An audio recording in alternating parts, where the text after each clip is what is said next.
जून महिन्यात कोकणात भेट देण्यासारखी 10 पर्यटन स्थळे। मित्रांनो, मे महिन्याच्या कडक उन्हाळ्याने आपण सर्वजण हैराण झालेलो असतो आणि मग सर्वांना वेध लागतात ते जून महिन्याचे, म्हणजेच पावसाळ्याचे। पावसाळा सुरू झाला की डोळ्यासमोर उभा राहतो तो हिरवागार शालू नेसलेला निसर्ग, मातीचा तो पहिला सुगंध आणि धुंद करणारा गारवा। आणि जर हा पावसाळा त्यांच्या सर्वात विलोभनीय रूपात कुठे अनुभवायचा असेल तर तो संपूर्ण महाराष्ट्रात कोकणला दुसरा कोणताही पर्याय नाही।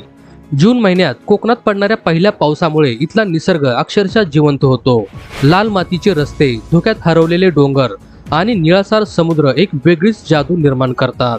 आजच्या या विशेष व्हिडिओमध्ये आपण पाहणार आहोत जून महिन्यात कोकणात भेट देण्यासाठी सर्वोत्तम अशी 10 पर्यटन स्थळे। मित्रांनो, व्हिडिओ सुरू करण्याआधी जर तुम्ही आमच्या चॅनेल आणि पेजवर नवीन असाल तर फॉलो सबस्क्राईब करून व्हिडिओला एक लाईक नक्की करा। चला तर मग व्हिडिओला सुरुवात करूया। नंबर 10, रत्नागिरी। आपल्या यादीत 10व्या क्रमांकावर आहे कोकणचे हृदय, ते म्हणजे रत्नागिरी। जून महिन्याच्या सुरुवातीला जेव्हा मान्सून रत्नागिरीच्या किनाऱ्यावर धडकतो तेव्हा इथले वातावरण अतिशय आल्हाददायक होते। रत्नागिरी हे फक्त आंब्यासाठीच नाही तर त्याच्या समृद्ध इतिहास आणि अथांग समुद्र किनाऱ्यांसाठीही प्रसिद्ध आहे। तुम्ही या काळात ऐतिहासिक रत्नदुर्ग किल्ल्याला भेट देऊ शकता। पावसाच्या रिमझिम सरींमध्ये गडावरून दिसणारे अरबी समुद्राचे रौद्र आणि विस्तीर्ण रूप मन अगदी थक्क करून टाकते। याशिवाय म्यानमारच्या राजाला जिथे नजर कैदेत ठेवले होते ते ऐतिहासिक थिबा राजवाडा पावसाळ्यात अधिकच गूढ आणि सुंदर वाटतो। भाटे बीच किंवा मांडवी बीच, ज्याला काळ्या वाळूचा किनारा म्हणतात, या ठिकाणी संध्याकाळच्या वेळी फेरफटका मारणे आणि पावसाच्या हलक्या सरी अंगावर झेलत तिथे मिळणाऱ्या गरमागरम कांदा भजी आणि चहाचा आस्वाद घेणे एक अविस्मरणीय अनुभव असतो। रत्नागिरी शहरातच राहण्याची आणि जेवणाची उत्तम सोय असल्याने पावसाळ्याच्या सुरुवातीला कुटुंबासोबत सुरक्षितपणे भेट देण्यासाठी हे एक आदर्श ठिकाण आहे। नंबर 9, गुहागर। 9व्या क्रमांकावर आहे शांतता आणि निखळ सौंदर्याचा उत्तम संगम असलेले गुहागर। जर तुम्हाला गर्दीपासून दूर निसर्गाच्या कुशीत पावसाळ्याचा आनंद घ्यायचा असेल तर गुहागर हे तुमच्यासाठी परफेक्ट डेस्टिनेशन आहे। गुहागरचा समुद्र किनारा हा कोकणातील सर्वात स्वच्छ, सुरक्षित आणि लांब समुद्र किनाऱ्यांपैकी एक मानला जातो। जून महिन्यात इथल्या नारळी पोकळीच्या बागा पावसात भिजून अगदी टवटवीत दिसतात। या किनाऱ्यावर चालताना एका बाजूला अथांग समुद्र आणि दुसऱ्या बाजूला हिरवीगार वनराई असे मनमोहक चित्र पाहायला मिळते।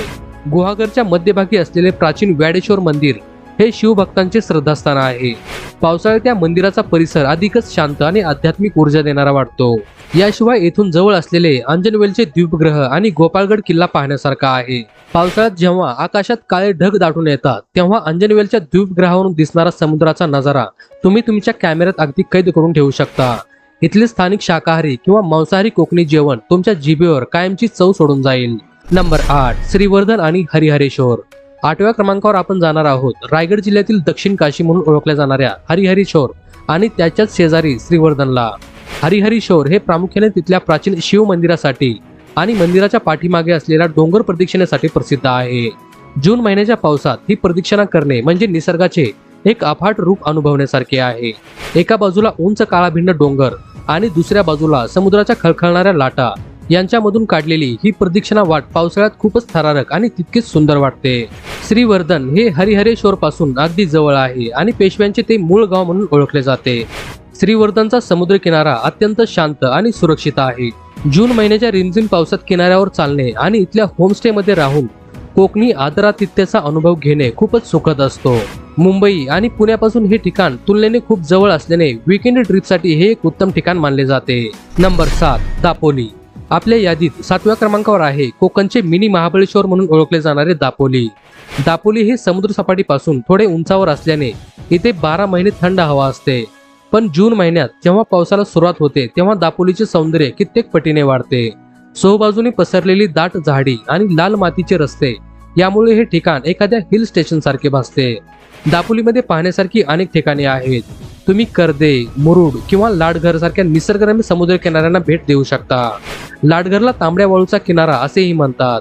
पावसाळ्यात समुद्र खवळलेला असल्याने पाण्यात जाण्यास सक्त मनाई असते, परंतु किनाऱ्यावरून समुद्राचे रौद्र रूप पाहणे तितकेच भारी वाटते। तसेच येथून जवळच असलेले अंजर्ले गाव आणि तिथला कड्यावरचा गणपती खूप प्रसिद्ध आहे। डोंगराच्या कड्यावर वसलेल्या या मंदिरातून दिसणारा अंजर्ले बीच आणि सुवर्णदुर्ग किल्ल्याचा नजारा पावसाळ्यात धुक्यात हरवून जातो आणि तो अतिशय पाहण्यासारखा असतो। नंबर 6, देवगड आणि कुणकेश्वर। 6व्या क्रमांकावर आहे सिंधुदुर्ग जिल्ह्यातील हापूस आंब्याचे माहेरघर असलेले देवगड। आणि तिथले पवित्र कुणकेश्वर. जून महिन्याच्या सुरुवातीला इथे शेवटच्या टप्प्यातील आंबे चखायला मिळू शकतात आणि त्याच वेळी पावसाळ्याची सुरुवात झालेली असते. कुणकेश्वरला कोकणची काशी असे म्हटले जाते. इथले महादेवाचे मंदिर अगदी समुद्र किनाऱ्यावर उभे आहे. जेव्हा जून महिन्यात समुद्राला उधाण येते तेव्हा लाटा थेट मंदिराच्या तटबंदीला जाऊन थडकतात. हे दृश्य इतके विलोभनीय असते की तासनतास तुम्ही तिथे बसून पाहू शकता. इथला समुद्र किनारा अत्यंत स्वच्छ असून पावसाळ्यातील धुक्यामुळे आजूबाजूला परिसर अगदी पेंटिंग सारखा दिसतो. देवगडमध्ये छत्रपती शिवाजी महाराजांच्या आरमाराची शान असलेला विजयदुर्ग किल्ला आहे. पावसाळ्यात या सागरी किल्ल्याची भव्यता अधिकच उठून दिसते. किल्ल्यावर फिरताना इथल्या स्थानिक बाजाराला भेट देणे आणि अस्सल मालवणी जेवणाचा आस्वाद घेणे अजिबात विसरू नका. नंबर 5, तारकर्ली आणि मालवण. 5व्या क्रमांकावर आहे पर्यटकांच्या सर्वात आवडीचे ठिकाण, ते म्हणजे तारकर्ली आणि मालवण. तुम्ही विचार करत असाल की पावसाळ्यात वॉटर स्पोर्ट्स तर बंद असतात, मग तारकर्लीला का जायचे? तर मित्रांनो, वॉटर स्पोर्ट्स पलीकडे मालवणचे जे सौंदर्य आहे ते फक्त पावसाळ्यातच अनुभवायला मिळते. कर्ली नदी आणि अरबी समुद्र यांचा संगम जिथे होतो तो परिसर पावसाळ्यात अतिशय नयनरम्य दिसतो. नदीच्या बॅकवॉटर मध्ये हाऊसबोट मधून सफर करणे हा एक शांत आणि सुखद अनुभव असतो. समुद्राच्या मध्यभागी बांधलेला अभेद सिंधुदुर्ग किल्ला पावसाळ्यात काळ्या ढगांच्या पार्श्वभूमीवर अतिशय गूढ आणि ऐतिहासिक वाटतो. तसेच मालवणची खरी ओळख म्हणजे इथले मालवणी जेवण. पावसाळ्याच्या गारव्यात गरमागरम मालवणी फिश थाळी, कोळंबी फ्राय, सोलकढी आणि घावणे घाटले खाण्याची मजा काही औरच असते. निसर्गाचा आस्वाद आणि उत्तम खवय्यांसाठी जून महिन्यात मालवणला भेट द्यायलाच हवी. नंबर 4, गणपतीपुळे. 4थ्या क्रमांकावर आहे महाराष्ट्रातील सर्वात प्रसिद्ध आणि पवित्र स्थळांपैकी एक असलेले गणपतीपुळे. गणपतीपुळ्याचा स्वयंभू गणपती हा डोंगराच्या कुशीत आणि समुद्राच्या अगदी किनाऱ्यावर वसलेला आहे. जून महिन्यात पावसाच्या आगमनाने संपूर्ण परिसर हिरवागार होतो आणि मंदिराचे सोनेरी शिखर त्या हिरवळीत उठून दिसते. या ठिकाणी श्रद्धेसोबतच निसर्गाचाही मोठा वरदहस्त आहे. गणपतीपुळ्याला जाताना रत्नागिरीवरून आरेवारे मार्गे जाणारा जो रस्ता आहे तो भारतातील सर्वात सुंदर कोस्टल हायवेज पैकी एक मानला जातो. एका बाजूला खडक आणि दुसऱ्या बाजूला खोल समुद्र आणि वरून कोसळणारा पाऊस. या रस्त्यावरून ड्राईव्ह करणे हा तुमच्या आयुष्यातील एक अविस्मरणीय अनुभव ठरू शकतो. तसेच इथे असलेले प्राचीन कोकण हे संग्रहालय कोकणची संस्कृती समजून घेण्यासाठी उत्तम जागा आहे, जी पावसाळ्यात एका जंगलात फिरण्याचा फील देते. निवासासाठी MTDC आणि इतर अनेक रिसॉर्ट्स इथे उपलब्ध आहेत. नंबर 3, चिपळूण आणि सवतसडा धबधबा. आपल्या यादीत 3ऱ्या क्रमांकावर आहे कोकणातील एक अत्यंत महत्त्वाचे शहर आणि ऐतिहासिक स्थळ चिपळूण. चिपळूण हे वशिष्ठी नदीच्या किनाऱ्यावर वसलेले आहे. जून महिन्यात मुंबई गोवा महामार्गावरून चिपळूणच्या दिशेने प्रवास करताना तुम्हाला पावसाळ्याची खरी मजा घ्यायला येते. चिपळूणमध्ये सर्वात मोठे आकर्षण आहे ते म्हणजे सवतसडा धबधबा. पावसाळा सुरू होताच हा धबधबा पूर्ण क्षमतेने कोसळायला सुरू होतो. महामार्गावरूनच हा भव्य धबधबा दिसतो आणि अनेक पर्यटक इथे थांबून धबधब्याखाली भिजण्याचा आनंद घेतात. पावसासोबतच चिपळूण जवळ असलेले भगवान परशुरामाचे प्राचीन मंदिर हे अतिशय जागृत देवस्थान आहे. कोकण भूमीची निर्मिती करणाऱ्या परशुरामाच्या या मंदिरात पावसाळ्यात एक वेगळीच शांतता आणि पावित्र्य जाणवते. वशिष्ठी नदीमध्ये बोटिंगचा आनंद घेताना नदीकिनारी दिसणारे मगर आणि विविध पक्षी निसर्गप्रेमींसाठी एक पर्वणी ठरतात. नंबर 2, मार्लेश्वर. 2ऱ्या क्रमांकावर आपण अशा ठिकाणी जाणार आहोत जे तुम्हाला थेट एखाद्या काल्पनिक जगात घेऊन जाईल. हे ठिकाण आहे संगमेश्वर जवळील मार्लेश्वर. मार्लेश्वर हे भगवान शंकराचे एक जागृत देवस्थान असून ते सह्याद्रीच्या उंच पर्वतरांगांमध्ये एका नैसर्गिक गुहेत वसलेले आहे. जून महिन्यात इथे येणे म्हणजे ढगांमध्ये चालण्यासारखे आहे. इथला रस्ता पूर्णपणे दाट जंगलातून जातो आणि पावसाळ्यात या रस्त्यावर सर्वत्र धुके पसरलेले असते.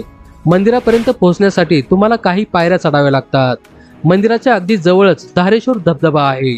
जून महिन्यात हा धबधबा शेकडो फूट उंचावरून थेट दरीत कोसळतो. पावसाचा जोर, धबधब्याचा आवाज, चोहूबाजूनी वेढलेले हिरवेगार डोंगर आणि गुहेतील शंकराची पिंड हे सर्व वातावरण इतके भारावून टाकणारे असते की तुम्ही तुमची सर्व काळजी विसरून जाल.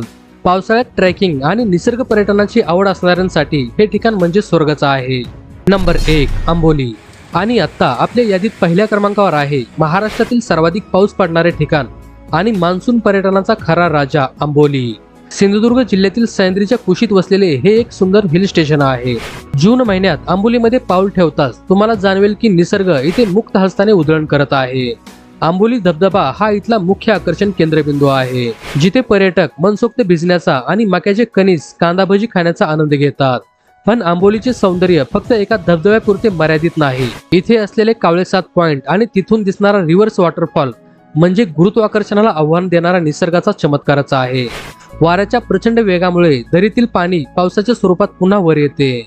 या व्यतिरिक्त हिरण्यकेशीचा उगम, नांगरताच धबधबा आणि चोहोबाजूंनी वेढलेली दाट धुक्याची चादर यामुळे जून महिन्यात आंबोलीला भेट देणे एक जादुई अनुभव ठरतो.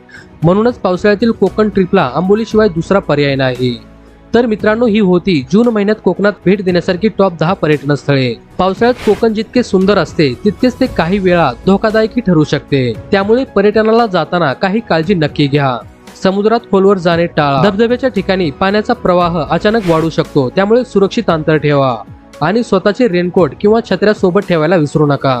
तुम्हाला या 10 पैकी कोणते ठिकाण सर्वात जास्त आवडले किंवा तुम्ही पावसाळ्यात कुठे जाण्याचा प्लॅन करत आहात ते आम्हाला कमेंट बॉक्समध्ये नक्की सांगा. जर तुम्हाला व्हिडिओ आवडला असेल तर व्हिडिओला लाईक करा, तुमच्या मित्र आणि कुटुंबासोबत शेअर करा आणि अशाच भन्नाट ट्रॅव्हल व्हिडिओसाठी आपल्या चॅनलला फॉलो सबस्क्राईब करायला देखील विसरू नका. भेटूया अशाच एका नवीन आणि रंजक प्रवासात. तोपर्यंत धन्यवाद.